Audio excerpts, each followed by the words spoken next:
أعوذ بالله من الشيطان الرجيم. بسم الله الرحمن الرحيم. يا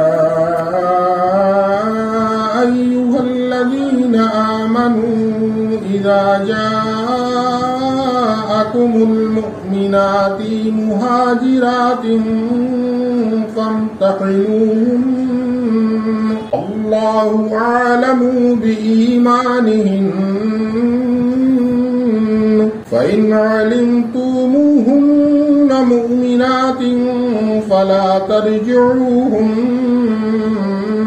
إلى الكفار لا هن حل لهم ولا هم يحلون لهم وآتوهم ما أنفقوا ولا جناح عليكم أن تنكحوهن إذا آتيتموهن أجورهن ولا تنفقوا بعصم الكوافر واسألوا ما أنفقتم وليسألوا ما أنفقوا ذلكم حكم الله يحكم بينكم والله عليم حكيم. ترجمہ: اے ایمان والو، جب آئیں تمہارے پاس ایمان والی عورتیں وطن چھوڑ کر تو ان کو جانچ لو، اللہ خوب جانتا ہے ان کے ایمان کو. پھر اگر جانو تو ایمان پر ہیں تو مت پھیرو ان کو کافروں کی طرف. نہ یہ عورتیں حلال ہیں ان کافروں کو اور نہ وہ کافر حلال ہیں ان عورتوں کو، اور دے دو ان کافروں کو جو ان کا خرچ ہوا ہو، اور گناہ نہیں کہ تم کو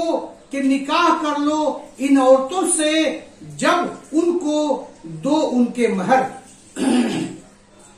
اور نہ رکھو اپنے قبضے میں ناموس کافر عورتوں کے، اور تم مانگ لو جو تم نے خرچ کیا اور وہ کافر مانگ لے جو انہوں نے خرچ کیا. یہ اللہ کا فیصلہ ہے، تم میں فیصلہ کرتا ہے اللہ، سب کچھ جاننے والا، حکمت والا ہے. خلاصہ تفسیر اور سبب نزول کا واقعہ. یہ آیتیں بھی ایک خاص موقع کے متعلق ہیں، اور وہ موقع صلح حدیبیہ کا ہے جس کا بیان آغاز سورہ فتح میں ہوا ہے.